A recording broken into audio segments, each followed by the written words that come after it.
The queen gave birth in silence. No cry, no cheers, just a twisted spine and a kingdom holding its breath. They said the child was cursed, fused fingers, eyes like fogged glass, a bloodline so tangled it began to fold in on itself. Behind the chapel walls, nobles whispered of ancient sins, of ancestors who married their cousins to keep the crown and paid for it, generation by generation, in flesh. The queen named him Benedictus, blessed, but as snow fell on the drawbridge that night, even the herald refused to blow his trumpet. Was this the heir to save a kingdom, or the monster that would destroy it from within? Stay with me. You need to see how far this bloodline truly sank. A single note shivers out of the chapel bell, thinner than dawn itself, and the whole of Hallberg Keep seems to lean toward that sound as if thirsting. Frost veils the battlements in brittle glass. Every stone beneath the rose-grey sky appears to hold its breath. Within the birthing chamber, rushlight flame flickers against soot-slick walls, where past winters have wept smoke upward, layer upon layer, until heaven itself looks scorched. The queen's cry cracks the hush like a branch under ice. Sweat pearls along her hairline, mingling with the salt of old tears she thought buried with her childhood, and the frayed velvet ribbon coiled in her fist bleeds crimson dye onto her knuckles. Midwives shift like shadows around her, their whispers psalm soft, yet each syllable trembles with the terror of naming holy things beside so much blood.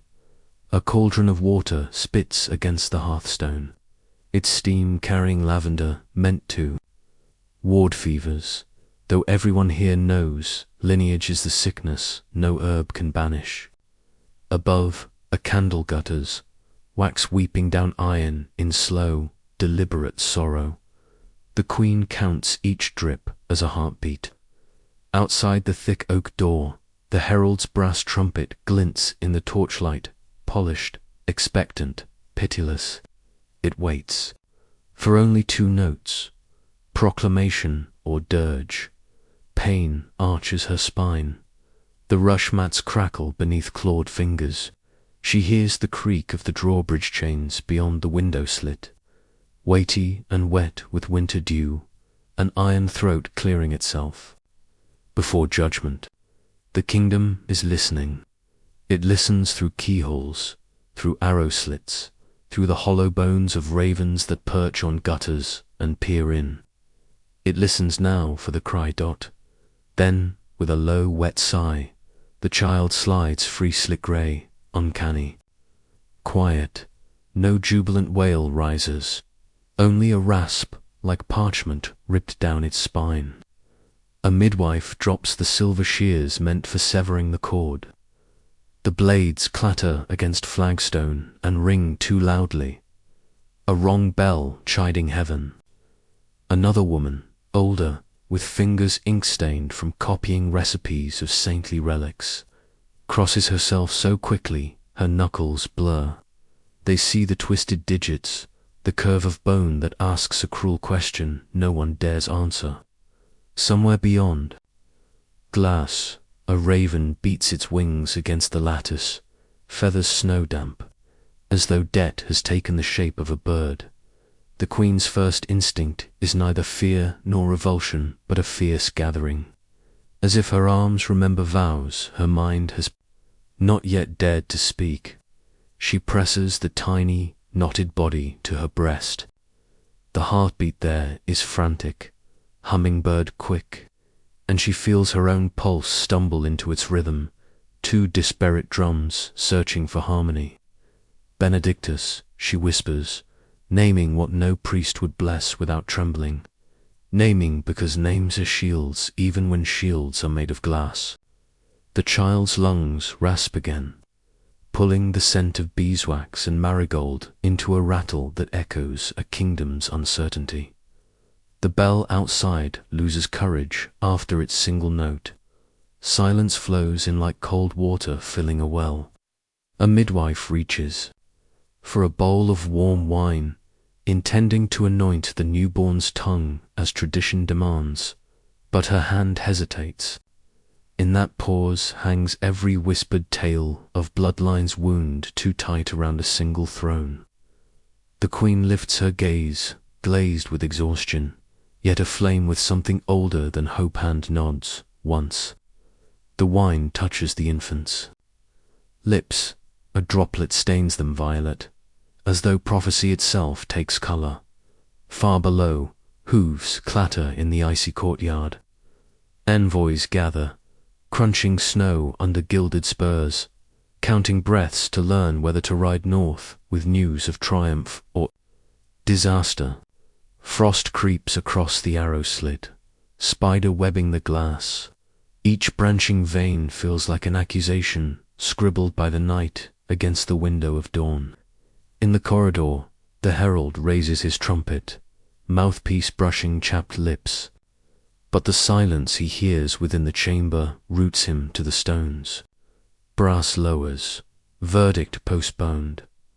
The queen lets her head fall back upon damp linen. Overhead, carved cherubs on the blackened rafters grin their wooden grin, untouched by fear or pity. She thinks of river ice cracking in early thaw, of how the break sounds like a kingdom sighing under the weight of its own secrets.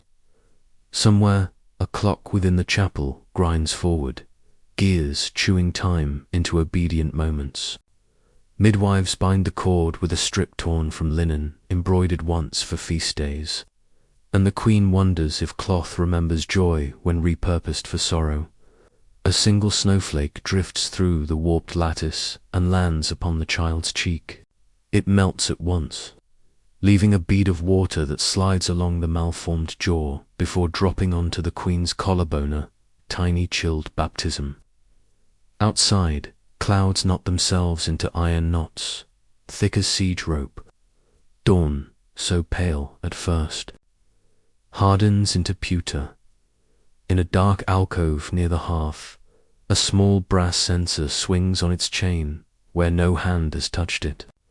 The air it exhales smells of myrrh and something sharper, rue, perhaps, or remorse.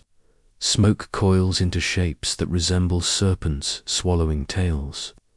The queen watches, half dreaming, and sees her family tree tighten like such a serpent, coils within coils, until blood can circle nowhere but back upon itself. A gust stirs the smoke and scatters the vision. Embers spit, protesting. The infant stirs as if answering that unseen challenge. Fingers three-hole, to fuse twitch against the queen's skin, seeking warmth, seeking tomorrow. Despite herself, she smiles, and the smile terrifies the midwives more than the silence ever could. It is the smile of someone who has glimpsed damnation and chosen to cradle it. She hums a lullaby learned in corridors where governesses whispered of saints burned for mercy. The tune winds through the chamber, past sconces where candles tremble, past door seams where the corridor's cold breath seeps in, until it drifts out over the ramparts into morning's brittle air. The drawbridge groans, settling under its own frozen shackles. In that deep guttural sound the queen hears the whole kingdom shifting, as if stone itself must decide whether to bear the future's weight. She kisses the child's brow, lips tasting salt and iron. Somewhere below, the stables erupt in uneasy whinnies. Animals sense storms before men do. Storms, and perhaps small hearts beating against the ordained drum of lineage gone astray. She gathers the child closer, whispering promises she has no power to keep, yet cannot bear to leave unspoken. Through the window slit, the horizon bruises, purple where distant mountains shoulder the coming snow. Light catches on the frayed edge of her velvet ribbon, making dull red glow like ember. She ties that ribbon around the swaddling cloth, her coronation cloak unraveling into a cradle knot, and in that knot she binds past to present, crown to cradle, vow to consequence. Outside, a second bell begins to ring, not in celebration, but in summons. The chapel prepares for baptism, or perhaps for burial. None can yet say. The sound rolls through corridors, over ramparts, across the frozen river where ice already groans under widening cracks. The queen rises, every muscle shaking, yet she stands. She turns toward the door, toward the herald still frozen in uncertainty, and with the infant's weight cradled against her heartbeat, she steps forward. The hinge creaks. Torchlight spills across her feet like molten gold, chilled to sorrow. One more breath before she speaks, one more moment where anything is possible. Even mercy, and then the chapter ends, the bell still tolling, its echo reaching. Down corridors of stone and into the winter-bound distance, where the next fate waits to be named. The hush that sealed the birthing chamber at dawn still hums in the corridors. But to understand its gravity, we must step backward into a night steep as obsidian, when the queen had yet to surrender her body to the merciless rhythm of blood and prophecy. Evening draped Halberg Keep in bruised silk, breath-thin torches hissed in the colonnade, their smoke drifting toward a crescent moon so narrow it seemed a blade poised above the roofline. In the queen's solar, the air smelled of tallow, vellum, and the faint musk of fear. An illuminated genealogy lay unfurled upon a wide planked oak table, gilded vines looping names into treacherous spirals. The gilt had begun to flake, autumn leaf, delicate, revealing blank parchment between unions long lauded as pure. Barefoot on rush-strewn flagstones, she traced a fingertip over her own sigil and felt the child within her shift like a key trying to turn in a rusted lock. Beyond the arrow slit, a distant abbey bell tolled Compline, its bronze voice wandering the valley and returning hollow, as though the world itself no longer wished to echo such certainty. At that chime, pain struck without ceremony.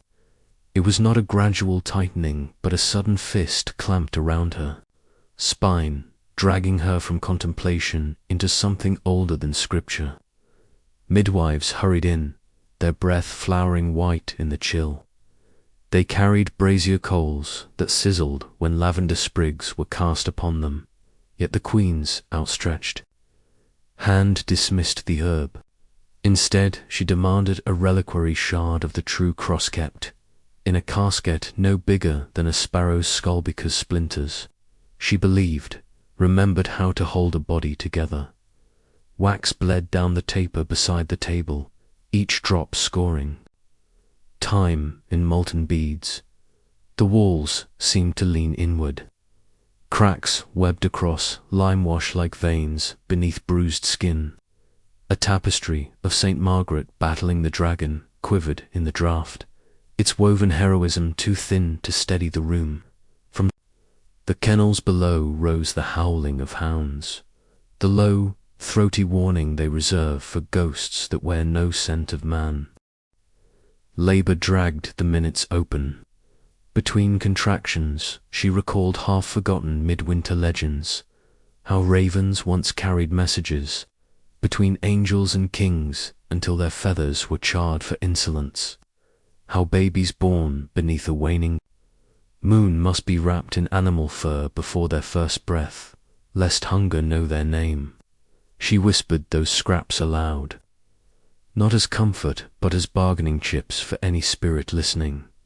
When at last the lamp guttered, its flame collapsing into a red coal, the child slipped free, limbs twisted like alder roots snagged in riverbanks, skin mottled the colour of late harvest plums.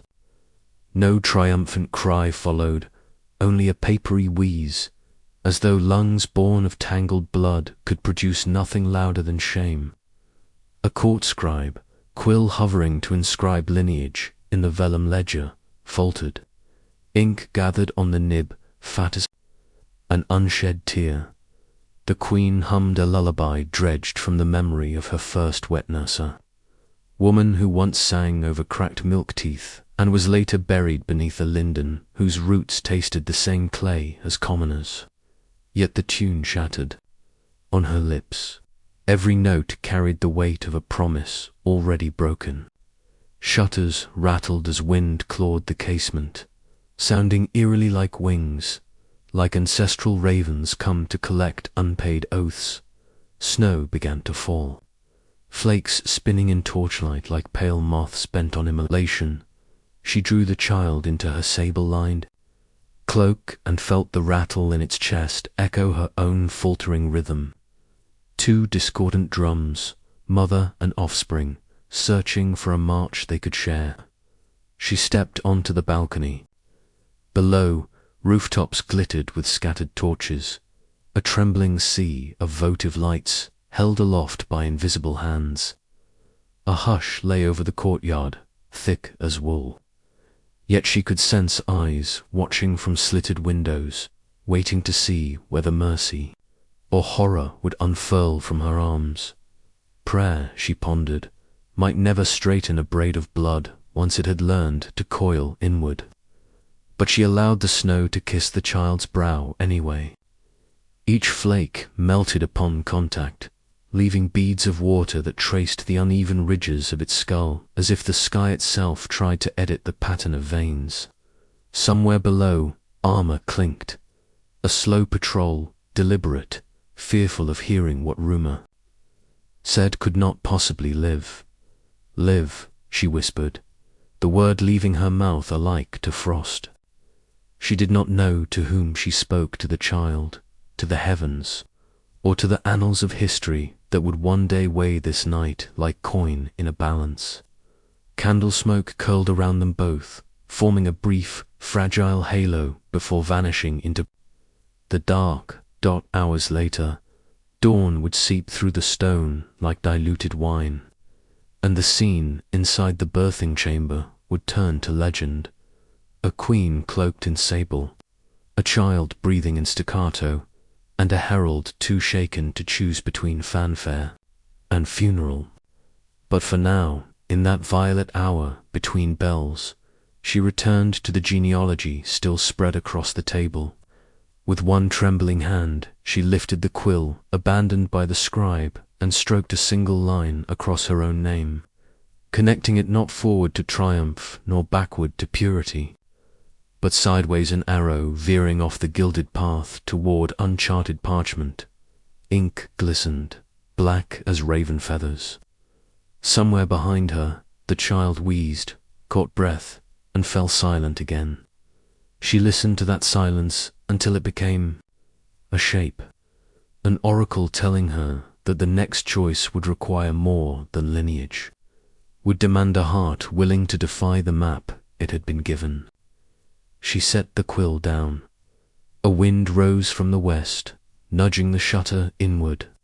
Torches in the courtyard flickered, their light thinning, and the snow intensified, cloaking the keep in white absolution. The queen closed her eyes and felt, for a heartbeat, the spinning hush of the world without names or sigils, only breath and cold and possibility. When she opened them, she turned toward the corridor, where a lantern already approached soft footsteps, steady, bearing the summons of council and crown. She gathered the child closer, pressing its cheek to the pulse in her throat, and stepped into the waning candlelight behind her. The genealogy scroll curled upon itself like a sleeping serpent, gold flakes drifting to the rushes. Ahead waited judgment, baptism, perhaps a coffin carved too small for a crown. But as she moved, the reliquary shard of the true cross at her neck brushed her collarbone, a splinter of impossible endurance, and, she thought, not for the first time, that would remember storms more clearly than thrones remember mercy. The lantern drew nearer, its glow swelling against the stone. And the chapter passes into that light, leaving us poised at a doorway where decision and consequence will meet with iron tongues and speak the next verse aloud. Charcoal dawns low on the horizon, casting a thick ash-colored light over the frozen marshes beyond the palace walls. The landscape is mute, wrapped in hoarfrost and hung with silence, broken only by the slow drip of icicles and the cawing of rooks that gather like sentinels atop the cracked battlements. They cry not in chorus, but in warning crooked silhouettes. Against a sky that forgets how to warm, within the oratory, the queen kneels. Her breath fogs the air before her lips, vanishing into incense smoke that lingers, unwilling to rise. Cold stone bites through the thin wool beneath her knees, and the floor is dusted with ash from spent frankincenser, residue of prayer too old to answer. The stained glass saints on the high wall bleed color over her skin, ruby reds and bruised, purples that paint her not as divine, but as already broken. She presses her palms together, though no prayer escapes her mouth. Not anymore. On the altar before her rests an ivory reliquary carved centuries ago by hands now dust. Two serpents coil around each other, swallowing their tails in eternal loop of hunger mirrored perfectly in her bloodline. Their eyes, once inlaid with sapphire, are now empty sockets. She stares at them and feels the weight of inheritance gather in her belly like chainmail forged from silence. Each breath grows heavier, as if her ribs resist the future growing inside her. The priests murmur her family's litany's names, spoken in reverence, though each was a blade in disguise. Marriages bound by treaty, not tenderness. Unions that turned love into ledger entries. Each ring a thread on the loom of blood. And now, as her body stretches toward another sacrifice, she feels every knot tighten. Courtiers pass her in the hall with glances that slip away like eels in a stream. They do not meet her eyes. They speak instead of weather, of wall markets, of cathedral repairs, anything but the air within her. But she hears them whisper in corners. The queen walks strangely. The queen has grown silent. The queen has begun to speak to statues. Physicians press pewter cups into her hand-spiced milk to steady her, ground coral to sweeten the blood butt. All she tastes is copper and dread. Behind her closed eyes, the dreams return, a blind minstrel beneath her window, playing a dirge too delicate to dismiss. His song tells of a sibyl who bore a wolf child, born under a moon that refused to turn. The melody catches like a burr in her thoughts.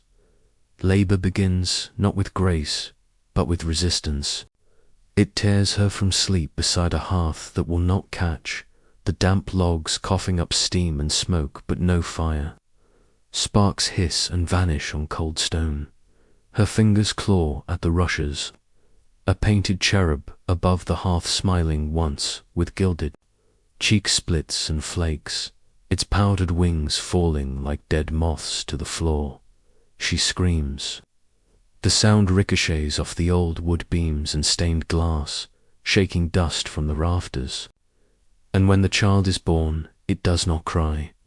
There is only a hissing, strained, a sound that belongs more to wind through broken teeth than to any living throat. The swaddling linen droops from limbs thin as river reeds, joints fused at odd angles, a spine arched not like a bow, but like the sickle moon still hanging outside. No one speaks. Even the midwives seem to forget the rites, hands frozen in place, lips parted but voiceless. The queen pulls the child to her chest. Her skin is clammy, the child's colder still. They shiver not from chill, but from what is unspoken. Blood still stains her thighs, seeping into the rushes. and yet she leans toward the lattice window as if seeking air untouched by walls. There, in the pale wedge of winter light, she sees the weather vane, forged in the shape of a griffin, its beak agape, wings eternally poised. It creaks as it turns, though it always points north, as if direction has meaning even when fate walks in circles. The queen watches its tail spin, rasping in the wind, like a drumbeat too slow for battle but too fast for peace. The bell calls, prime. Its solemn note scatters the rooks from the battlements. Black wings beat the sky, feathering the dawn in omen. She lowers her head and presses her lips to the child's forehead. It is not a kiss of welcome, nor even of farewell, it is an offering. Salt and sorrow mingle on her mouth, a taste older than faith. For a breath, the child stirs. Not quite life, not quite death, something in between. She lifts her eyes to the reliquary once more. The serpents have not moved, yet they seem closer, smiling, their circular hunger satisfied for now. And morning arrives not with fanfare or hope, but with exhaustion. The queen cradles the child closer.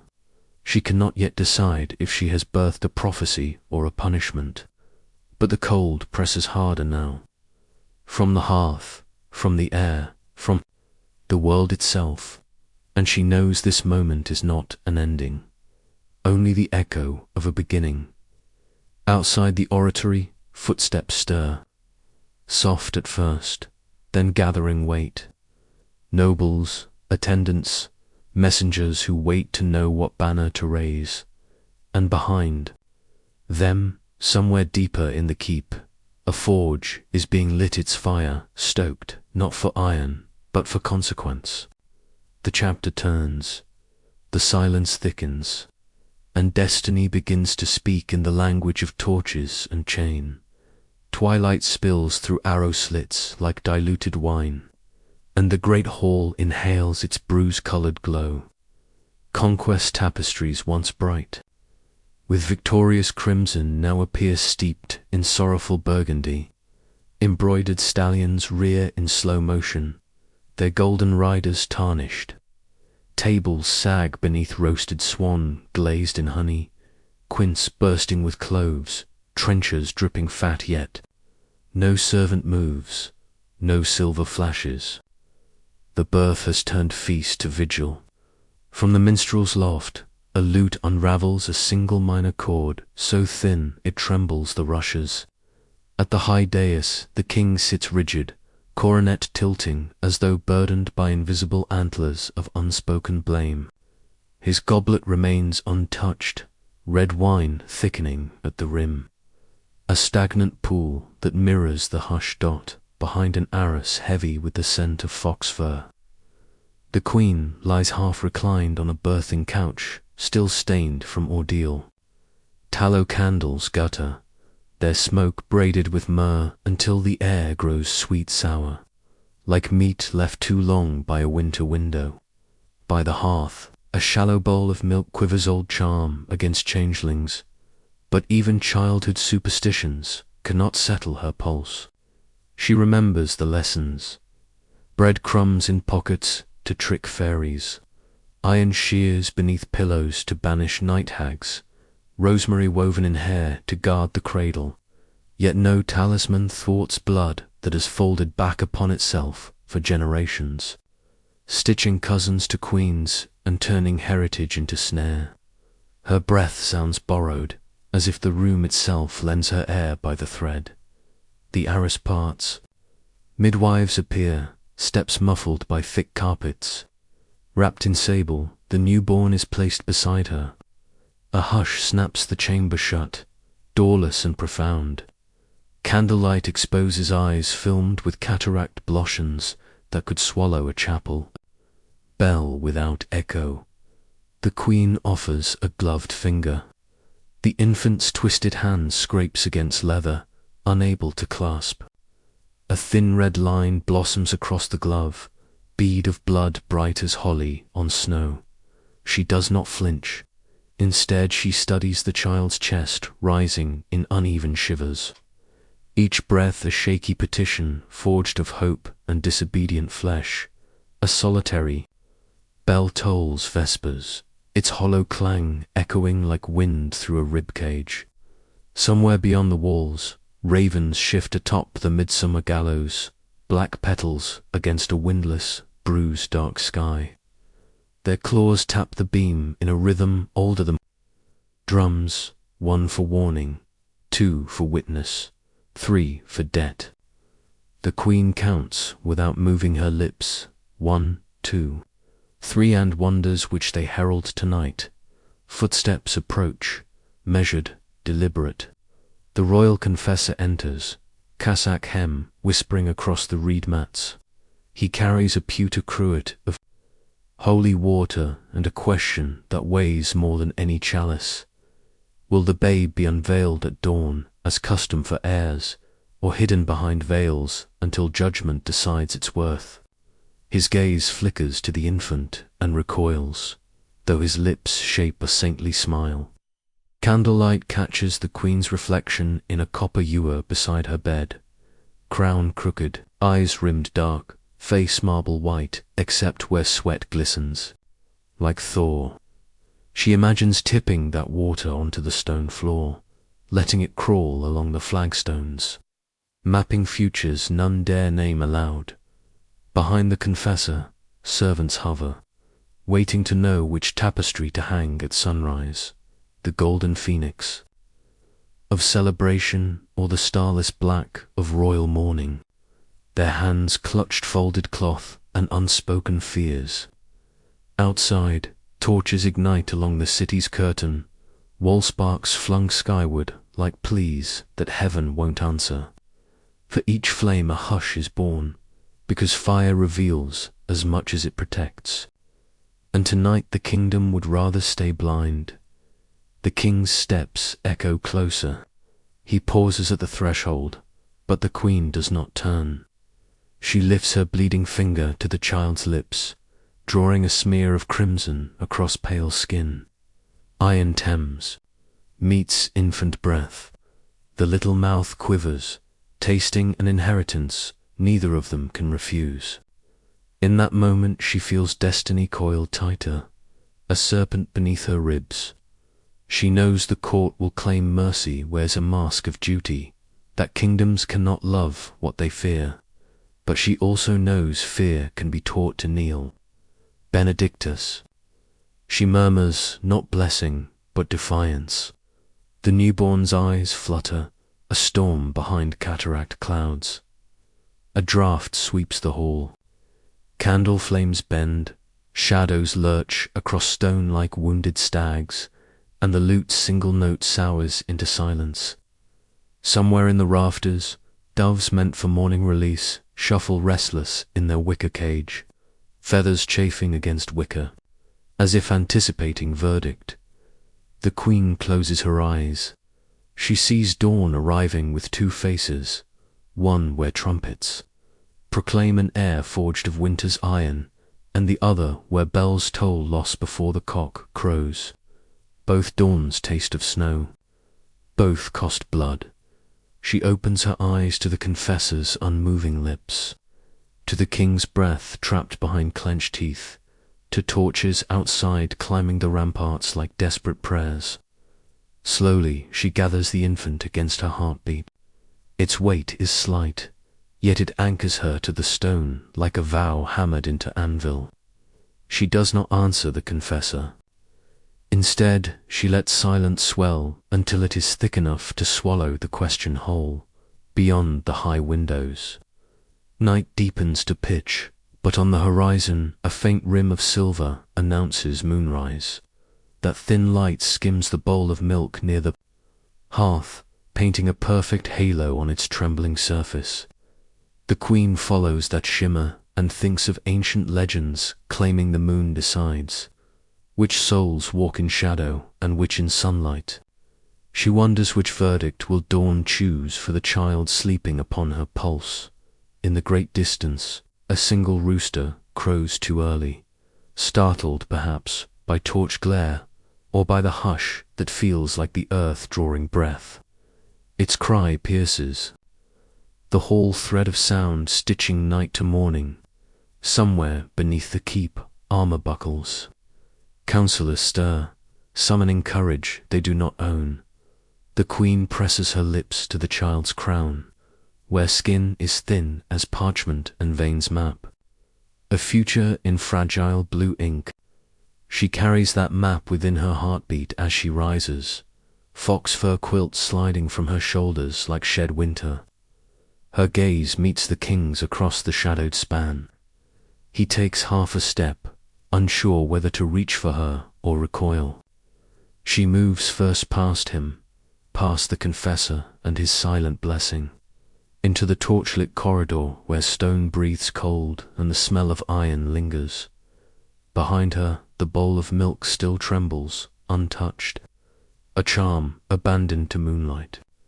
Ahead, the stairwell curves downward into darkness toward the chapel doors, where dawn will soon decide whose name the bells shall sing. She descends, child cradled close, footprints echoing like distant drums. And every torch she passes bows with a hiss, casting sparks that fade before they touch the rushes, as though even fire holds its breath for what the morning will reveal.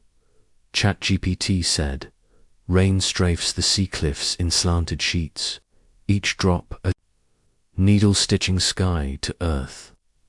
Dawn is a bruised horizon, slashed by lightning that sows white scars across the heaving grey. On the penitential road, a litter jolts forward, its oiled canvas rattling like a war drum. Inside, the queen steadies, her child against the sway. Breath rasps beneath the swaddling, as ragged and wet as a bellows. Left out in storm and every exhale mists her cheek with chill. Her lion-embroidered cloak, once parade crimson, now hangs heavy and rain-pocked. It smells of damp cellars, old wool and nights she cannot fold away. Each thread seems to lash her skin with the accusation of blood remembered too well. Gulls wheel overhead, screaming like tattered standards ripped from forgotten siege. Their cries echo down limestone walls, slicked glassy by rain. The cliffs rise like judgment on either side, narrowing her path toward St. Odelius Abbey at the headland's crown. She hears the cartwheels crunch gravel, feels penance in every lurch. Behind her, Halberg Keep fades into mist, its torches dimmed by distance and regret. Ahead, the abbey doors wait, bronze-banded oak grained with centuries of salt wind and confession. At last, the litter jerks to a halt. Monks in dun robes emerge from the cloister, hoods dark with rain, eyes lowered not from humility but from dread of what their vows cannot name. They kneel in the mud as the queen steps down, the infant cradled to her breast. Mouths move in murmured Latin, prayers braided with apology. Domini, miserere, Domini, pass. Their voices rise like thin smoke and vanish into the roar of the sea. The refectory has been hastily reborn into a baptistry. Rough-hewn benches shove against the walls, trestle tables, bare hyssop bowls, cruets of holy oil, candles guttering in the draught. Wax pools on cracked flagstones, shining like sunlight trapped and broken. Shadows scuttle in vaulted corners where saints' faces flake from frescoes, their halos half erased by damp. The queen smells cedar from a dying fire, ink from open psalters, whale oil smoke drifting low enough to sting the eye. The abbot approaches, investments stiff with gold thread and seawater. He carries a silver shell the breadth of a man's palm, its rim etched with lilies and wounds. When he sees the child, his hand falters. Fused ridges run across the infant's skull like reefs beneath a moonless tide. The slight chest trembles, breath snagging in shallow hollows. Around them, whispers gust with the incense, thinning upward to the rafters' mouth of Mies. Portentun, misericordia. Someone crosses himself twice. From the choir loft, a single girl's voice pierces the hush clear, unafraid. Kyrie eleison, she sings, the plea bright as the first gleam of dawn through a splinter in storm clouds. The Queen's eyes close. Memory floods. Novice days before crown and bed and treaty, when psalms measured time more faithfully than clocks, and she believed words could hinge heaven. For a heartbeat, she imagines the child's chest vibrating with that same note. Salvation, she thinks, might be nothing more than two breaths finding harmony. Lightning claws the stained glass. Blue fire dances across stone. The abbot lifts the shell. Baptism begins. Cold water arcs, shatters against the malformed brow, trickles into the dip of collarbone. The infant does not cry. His eyelids flutter, revealing cataract irises, clouded, like stormlit sea. The Queen holds him firmer, as though grip could graft strength into fragile bone. A sudden gust slams the western door. Half the candles snuff, plunging saints into twilight. The crucifix above the apse shivers in its chain, casting quicksilver shadows that leap like fleeing souls. The Queen's pulse stumbles. She lifts her gaze to a cracked fresco of Christ descending into hell, robes billowing like sails in underworld. Wind. Mothers, she thinks, have always harrowed lineage-plucked children from flame, or thrust them deeper when crowns demanded. She reaches for a taper, its wick merely ember. Her thumb and forefinger find the coal, coax flame with breath until it flares fierce and blue. Pain sears. Blister bubbles under skin.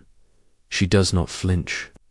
With the taper reborn, she relights the nearest candle, then another and another, stitching light back into nave and aisle. Wax spits, reminding stone that fire, even wounded, can refuse surrender. She lowers the taper, presses her blistered thumb to the child's heart. Burnt wax smears skin, marking him with a seal no water can wash. Broken light still burns. Beyond, the abbey walls the storm eases, rain falling softer. Each drop a whispered absolution against slate roofs and moss-drowned tombs. Thunder withdraws into distant grumble. Gulls settle on parapets, wings furled. The monks exhale as one, a rustle of cloth-like leaves letting go. In that quiet the abbey bells begin to ring not the clamour of triumph, nor the knell of mourning, but a slow, searching peal. As though feeling for a name to fit the morning, the abbot anoints the child's brow with chrism. Oil glints where water clings, mingling into a single gleam that slides, unhurried, along the cheek and falls onto the Queen's wrist. She feels it land like promise heavy, impossible, a drop that contains both tomb and cradle. She whispers, only once, so low the abbot thinks it prayer, Benedictus. No one corrects her Latin. Blessing or benediction. It is the word her heart chose in shadowed halls, and chooses again under shattered light. Candles steady.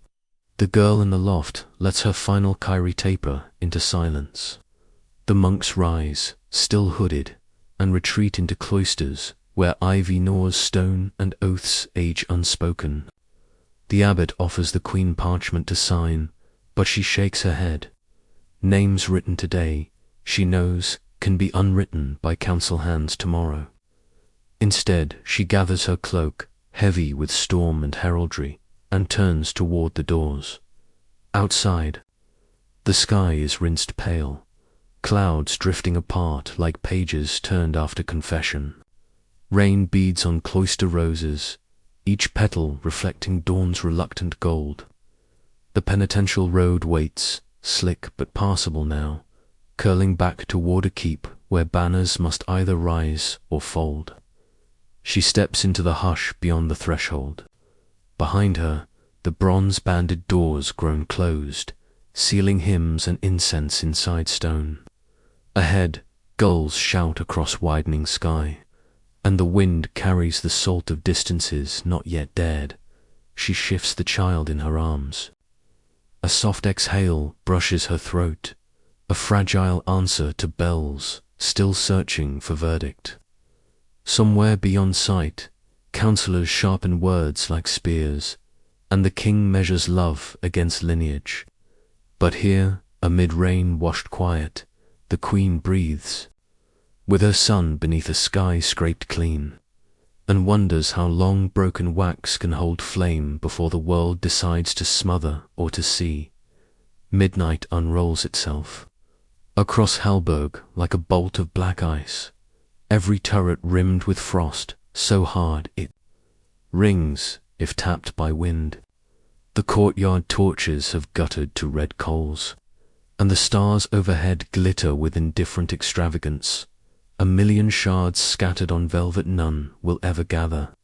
In the Queen's private chapel a single taper labours against the dark, flame tilting first one way, then the other, as if bowing to all the unseen presences that haunt a place made of prayer and unfinished bargains. She kneels barefoot on the chill flagstones, their seams furred with hoar. Before her hangs a crucifix whittled to thin Christ's ribs protrude like harp strings, so fragile they might snap should heaven tug once more. She sees her own reflection in the brass belly of a censer, hollows beneath her cheekbones, collarbones, sharp as the carven wood, another figure starving for absolution. Behind her, the cradle answers the hush with a plaintive squeak. The infant stirs, exhaling a wisp of vapor that curls into frankincense smoke, scenting the air with fragile warmth that seems borrowed from some gentler world. She draws a moth-eaten shawl around her shoulders, fabric once wrapped around a wet nurse who sang her to sleep before crowns and vows unlaced childhood.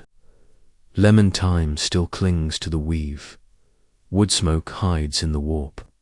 She bends over the cradle, humming a lullaby older than parchment, its melody winding through the colonnades like low river fog. The monster's lungs answer in uneven huffstry, shallow pulls. A pause, then another rhythm, forging hope, thin as the candle flame that trembles between them. She lights 3 votive candles, naming them seldom spoken virtues. Mercy for the child whose body has already been judged, strength for the mother who must stand straighter than a lineage prone to knots, forgetting for a kingdom that may need amnesia more than truth. Wax tears pool at the cradles spindled. Feet, shadows float like ink spilled in water, rewriting floor and wall alike. The flames reflect in the infant's filmy eyes, birthing pupils of molten gold that might, in some relentless future, trace the lines of a psalter or follow a sparrow's. Swoop across courtyard sky. Overhead, chains on the sanctuary lamp clatter one sudden metallic gasp, then fall still. Farther off, armored boots scrape corridors. Soldiers patrolling halls, not for invaders, but for rumor that stalks sharper than steel. They pass like clockwork automata, tin toys wound by duty. A hidden mechanism ticks within the chapel wall. The castle maker's clock grinds the hour, gears gnashing stone as though chewing time to gristle. With each rattle she hears another door closing, another choice calcifying into fate. She eases the swaddling back and traces a trembling cross along the warped spine. Her fingertip lingers on each knuckle of bone, a silent apology for every ancestor, who carved their faces into coin yet forgot the cost stamped on blood. Straight, she whispers, voice a reed in winter wind. I will stand straight for us both. The child's lips part in a breath that steams the air. It is neither smile nor cry, merely existence insisting on itself. Beyond shuttered lancets, the sky flickers on, emerald fringe of northern lights. Rare this far south washes the battlements in spectral green. For one heartbeat mother and child share the same silent hymn. Even in inherited night, light refuses extinction. She closes her eyes, lets the color pulse through her lids, and imagines it threading veins, knitting what the midwives deemed unknittable. The taper gutters low. She rises, joints aching like gate hinges long ungreased, and crosses to the altar. There she finds a parchment rolled tight and sealed in blank wax, no crest, no name, only urgency. Council minutes delivered under cloak of dark, proposals to sequester the infant in a distant abbey, to announce a stillbirth, to forge another marriage that might dilute the stain. Her hand hovers, then recoils. The wax is cold, impersonal. The child in the cradle burns warmer. A draught snakes under the door, sending the taper's glow skittering across Christ's hollowed ribs. She remembers the road to Saint Odile. At dawn, the baptismal water cold as exile, the blister on her thumb where candle and vow became one. That blister throbs now, a living ember beneath skin. She presses it to the wax seal, feeling heat bleed into cold, leaving a faint crescent where flesh wins its small defiance. The document remains unopened on the altar, a question left for dawn to answer. Bootsteps return, slower this time. She knows their cadence, the captain of the guard, pausing to beats at her threshold out of courtesy or fear. He will not knock. He will wait until her silence grants permission, then carry the council's decree wherever she does not point. Tonight, she denies him entry. Instead, she cups the taper with one hand and walks back to the cradle. The flame's halo paints the infant's skin honey soft, hiding bruise hues, straightening bends. In that tender deceit, she finds breath enough to sing again. The lullaby thins, unravels. The child drifts into shallower sleep, breaths counting themselves on single digits. She presses her lips to the fragile temple and tastes sweat, tears, maybe the sea air that forever seeps into castle mortar. She whispers a promise no scribe will ink, that dawn will not claim this life unseen. She will bring him into the hall, lay him upon the council's own oaken map, and let every lord trace trade routes beneath his heartbeat. Let them feel the tremor of small lungs against their treaties. Let them decide if kingdoms can breathe while their heirs are buried in parchment. Somewhere in the depths of the keep, a rooster kept too close to kitchen's mistakes, the hour and crows, thin and startled. It is a sound that doesn't belong to night, yet here it rings, first crack of morning hammered into darkness. She straightens. The taper flares once more, then falls to a blue nub. She sets it upright in its dish and watches wax collapse, burying the wick with a quiet hiss. Smoke rises in a single unwavering line toward the vault, dividing shadow like a seam awaiting stitching. For an instant time holds, crucifix, censer, cradle, queen each, suspended in that slender column between ember and soot. Then the bootsteps retreat. The guard will gather council at first light. The rooster crows again, bolder. The infant stirs. No cry, just the soft scrape of breath. She gathers shawl and child and turns from the chapel.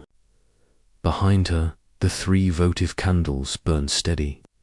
Tiny sentinels defying draught, their wax tears pooling deeper but never extinguishing the wicks. They will burn till dawn finds them, or till someone with less faith pinches them dark dot in the corridor. The torches still sleep, but darkness no longer feels absolute. She moves toward the stair that spirals to the council hall, each footfall audible but certain, as though stone recognizes a resolve the scrolls could not script. Along the ramparts a hush waits, braced for verdict, yet overhead the northern lights keep trembling green ribbons sewing heaven to earth and, she thinks, perhaps sky and stone conspire tonight, bending just enough for a crooked spine to walk straighter than dynasties ever dared. She descends, cradle heartbeat pulsing. Against her breast, shawl trailing time and smoke behind. And while the citadel counts its last breaths of night, she carries her small, stubborn flame toward the place where morning will be forced to look it in the eye. A bitter sun climbs the ramparts of Hallberg like a cauterizing blade, its light, brittle and cold, stitching gold through a dawn that already smells of smoke. In the courtyards below, servants scatter straw beneath limp-necked cattle shackled to iron posts. Each beast breathes steam, unaware its last exhale will rise as soot against a sky still bruised from night. They burn the sick first, purging what rumor says has crept into cradles and council chambers. From her window, the queen watches flakes of black ash float upward, soft as winter moths, until one lands upon her lashes. She does not blink it away. Kingdoms, she knows, smolder. Long before they blaze, voices clatter beneath her like armor thrown down a stairwell. In the solar lords argue, exile to distant convents, quiet burial under monastery stone, a hunt for some physician who claims to read destiny in a pulse. Mercy is mentioned only in whispers, drowned beneath the heavier clang of expedients. She closes her fingers around the swaddled child-skin febrile breath, a cracked bellow sand descends the spiral stair. Each tread groans with memory. Her slippered feet mutter through threadbare carpet that once paraded jewel-crusted guests. Now even fabric thins, as if castle and clergy conspire to unravel with her lineage. The council's quarrel jolts to silence when she enters. Half-melted candles gutter in wall sconces, their wicks drunk on tallow tears. A map dominates the table parchment, yellowed like old bone, coastlines inked with flourish, borders inked with fear. She sets the infant upon its middle. The paper caves slightly, rivers warping beneath the slight weight. One malformed hand unfolds across painted trade routes, crooked fingers brushing the inked estuaries that once fattened the kingdom's coffers. It looks, for an instant, as though the child claims new waterways no scribe dared imagine. She names forebears instead of faults, each name a torch struck against silence. Aldrich, the sleepwalker, who sealed treaties in midnight corridors.